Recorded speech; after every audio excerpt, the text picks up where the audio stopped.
There is a specific feeling that hits you right around 2 a.m. on a Friday. It's that vibration, that little ding on your phone. You roll over, squint at the blue light, and you see it, the direct deposit notification. For a brief, shining moment, you are invincible. You look at that number, whatever it is for you, and your brain starts calculating. You think about the dinner you've been putting off, that gadget you've been eyeing for weeks, maybe just the feeling of walking into a grocery store and buying the good cheese without looking at the price tag. You feel rich. You feel secure. You feel like, finally, you've made it. And then, Monday happens. You check the account again, and the magic is gone. The number has shrunk. It's withered away like a grape left in the sun. You didn't buy a yacht. You didn't buy a Lamborghini. You just lived. You paid for the normal stuff, the life stuff, and suddenly you're back to waiting for the next 2 weeks to pass. It's a cycle, right? It feels like a treadmill where the speed keeps inching up, and you're just running to stay in the same place. It's exhausting, and honestly, it can make you feel a little bit broken. Like, why is this so hard for me? Why does everyone else seem to have it figured out? My name is Mac, and I spend way too much time thinking about money, financial psychology, and why some people seem to effortlessly build wealth while others stay stuck in that same paycheck to paycheck loop for decades. I've been studying this stuff for years, and I've seen it play out with hundreds of people, and honestly, the problem isn't usually how much they make. I've seen people making $60,000 a year drowning, and I've seen people making half that building a genuine safety net. The difference isn't the income, it's the routine. It's the split second after that money hits your account. Because here's the thing nobody really talks about. That feeling of richness on payday is a chemical trap. It's dopamine. And if you don't have a system to catch that money before, your brain figures out how to spend it. You will always lose. Today, we're going to fix that. We're going to walk through a specific, step-by-step payday routine that you can start using literally the next time you get paid. This isn't about clipping coupons or eating ramen noodles. This is about taking control of your life so that you stop feeling anxious every time you open your banking app. We're going to change how you interact with your money the second it lands in your account. So, grab your phone, open your Notes app, and let's get into it. Okay, so the first step in this routine is actually the hardest one. It's not a math step. It's a discipline step. It is the 24-hour pause. And I know, you hear pause, and you think it's boring. But hang with me. The moment that money hits your account, your ancient lizard brain kicks in. It sees resources, and it wants to consume them immediately because, evolutionarily, that's what we're supposed to do. You don't know when the next mammoth is coming, so you eat the berries now. But we don't live in caves anymore. We live in a world designed to pick your pocket the second you let your guard down. So, rule number 1. Do not make a single non-essential purchase for 24 hours after payday. No Amazon. No Target run. No treating yourself to the overpriced lunch.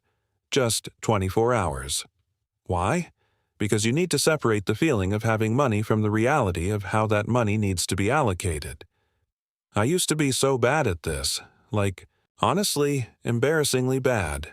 I'd get paid, feel like a king, buy a new video game, order takeout, and then realize, oh crap, I haven't paid the electric bill yet. That 24-hour buffer lets the dopamine fade so you can actually think like a rational human being. It turns off the spending reflex. It's simple, but if you do nothing else from this video, do this. It will save you hundreds, maybe thousands, a year. All right, once you've survived that first 24-hour purge, we move to step 2. And this is the one that changes everything. This is paying yourself first. You hear this phrase all the time in personal finance, and it sounds like a cheesy cliche, like something on a poster in a guidance counselor's office. But it is the absolute mathematical truth of wealth.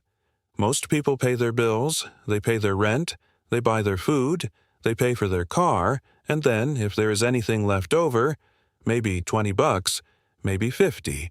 They might save it. That is paying yourself last.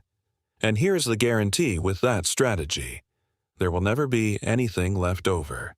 Life is too expensive.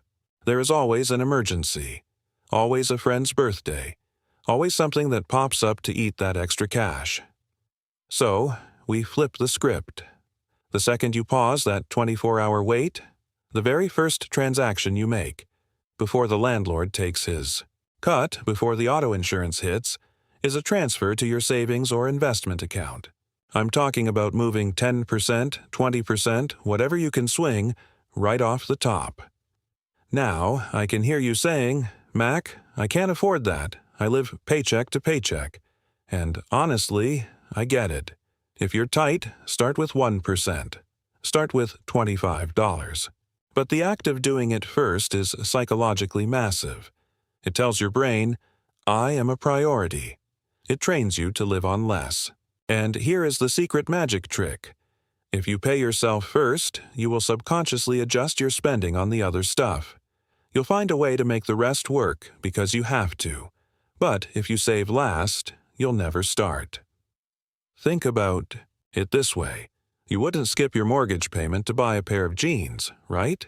So why are you skipping your future wealth to buy a latte? Treat your savings like a bill that will ruin your credit if you don't pay it. Because in a way, it will. It's your credit with your future self. And let me tell you, your future self has a much better memory for grudges than any bank. Moving on to step 3. We've protected ourselves from impulse buys.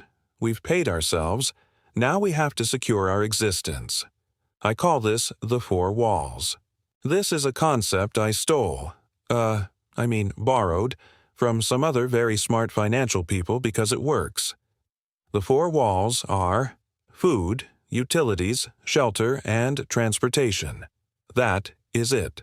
Those are the only things that matter in the immediate sense. When you sit down to pay your bills, which should happen immediately after you save, you look at that list. Does this payment keep the lights on? Does it keep a roof over my head? Does it get me to work so I can keep earning? Does it keep me fed? If the answer is yes, you pay it. If the answer is no, it waits. This is where you have to get ruthless. You know that streaming subscription for the service you haven't watched in 6 months? That's not a wall. The gym membership you go to twice a year? Not a wall. The new phone upgrade because your screen has a tiny crack? Not a wall. I've seen people panic pay their credit card minimums while their fridge is empty. That is backwards. Take care of your basic survival first. Once you know you have a place to sleep and food to eat, the panic starts to subside. You can't make good financial decisions when you're in fight or flight mode. Secure the perimeter, then we worry about the rest. So, we've got the survival handled. Now we go to war. Step 4 is attacking the debt. And listen, I know debt is emotional. It's shameful. It's heavy. It feels like a cloud that follows you around. But in this routine, we don't feel. We execute. You've got your 4 walls paid. You've got your savings stashed away. Now, look at what is left. There are 2 schools of thought here. The math people say pay the highest interest rate first. That's the Avalanche method. It makes the most mathematical sense.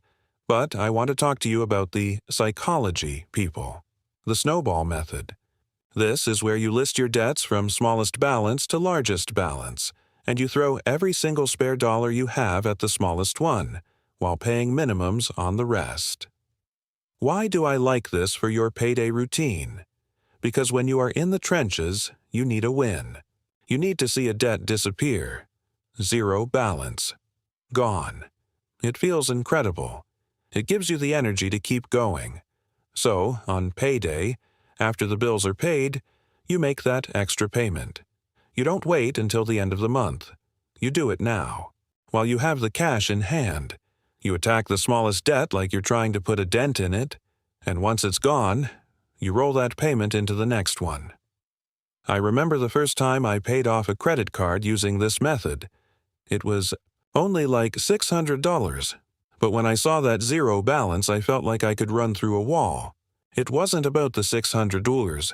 It was about proving to myself that I could change the trajectory. That momentum is worth more than the few dollars you might save in interest by doing it the math way. Do what keeps you in the game. Step 5 is where we stop being robots and start being humans again. This is your fun money allocation. And if you skipped straight to this part of the video, I see you. I know you're looking for permission to spend. So here it is. You must spend some of your paycheck. I'm serious. Here is the reality. If your budget is so tight that you can never buy a coffee, never go to the movies, never buy a new shirt, you will eventually crack. You will go on a bender and blow the whole thing. It's like a diet. If you starve yourself for 3 weeks, you're going to eat an entire pizza at midnight. Financial discipline is a marathon, not a sprint, and you can't run a marathon if you're dehydrated and miserable. So, in your payday routine, set aside a specific amount of cash for guilt-free spending. This could be $50. It could be $200. It depends on your situation. But put it in a separate envelope or a separate sub-account, and when that money is gone, it's gone. But while it's there,